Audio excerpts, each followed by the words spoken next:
Hi again, YouTube. I'm back, and today I'm going to be talking how to become an au pair in Germany. So I'm going to be sharing a little bit of my story, but really just how you become an au pair. It's quite simple, actually. I'll start off with I joined a site. So there's many different ways to become an au pair. You can go through an agency, which I didn't even know was a thing, or you can just join a site. So the site I joined was called aupair.com.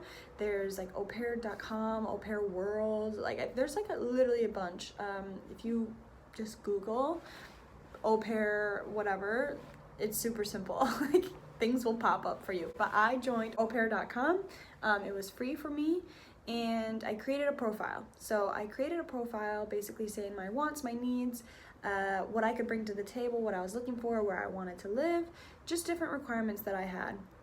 And it's as simple as that. You create a profile, and then the family creates a profile. So you find families that align with you. Being an American, I could offer a native English speaker, which I think a lot of families actually do look for, especially abroad. They want their kids to be able to speak English, and so that's kind of a sought after thing. So that's definitely something that I had under my belt.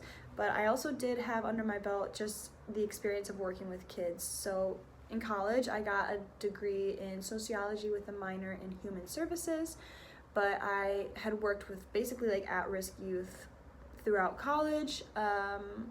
And then I also did work with a nonprofit organization after college, and I also worked with kids with autism. So I have quite a range of working with different types of kids.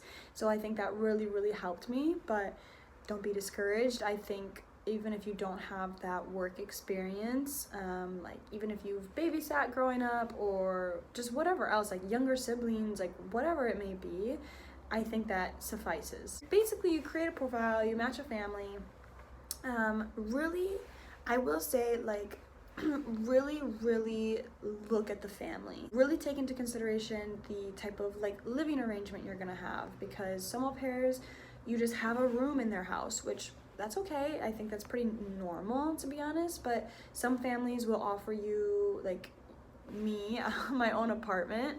I've seen different situations where they have like a whole separate house, kind of like a guest house attached to the house type thing. There are just so many different types of situations that can come as being an au pair. Look at how much money they're gonna offer you.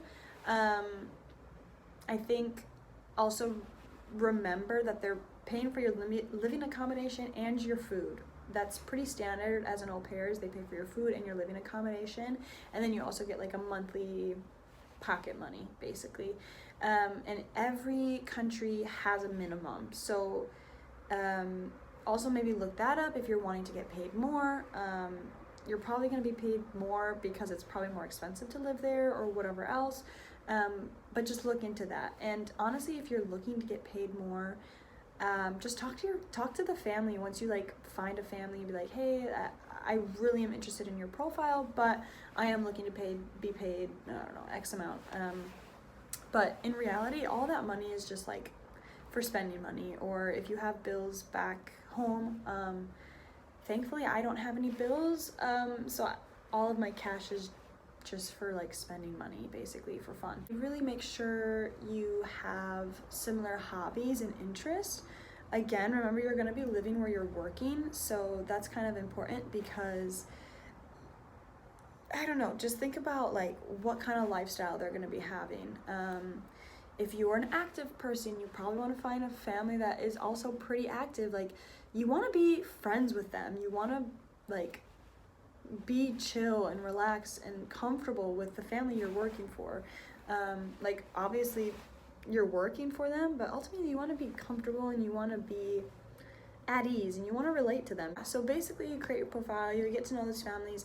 I FaceTime families, got to know different families, whatever, and then I picked the family that worked best for me. I will say, as an American, we're pretty lucky in the fact that we can come to Europe for 90 days before we technically need a visa.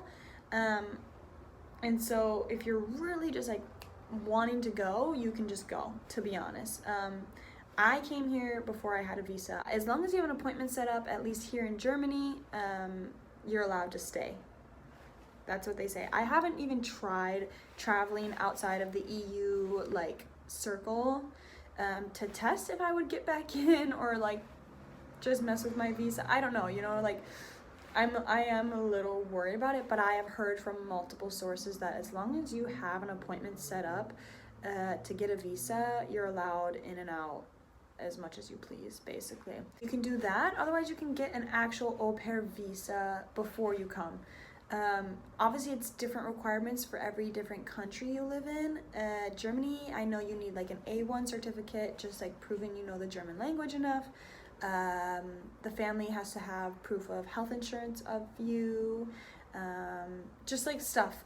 Really look into your resources. Honestly, aupair.com, the site I was on, literally has all the resources right then and there. You can type in the little search bar like Germany requirements au pair visa, like whatever it may be, and it'll pop up. It's really, really simple. Germany, I think, is actually one of the more stricter countries to get an au pair visa.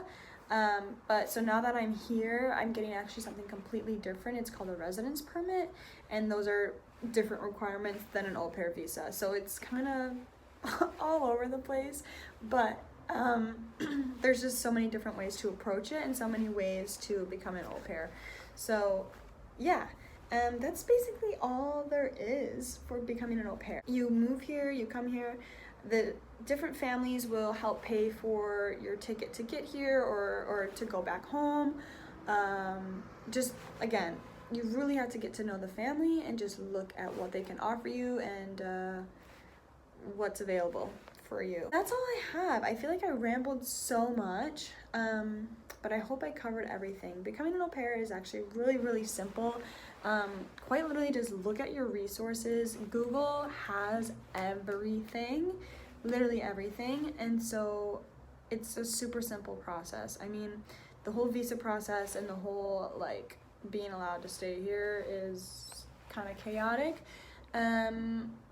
but that's kind of what your German family is there for, to help you. You'll be surprised like the amount of resources that are out there. So I think that's all I have. I think. Thanks for watching, I guess. Bye.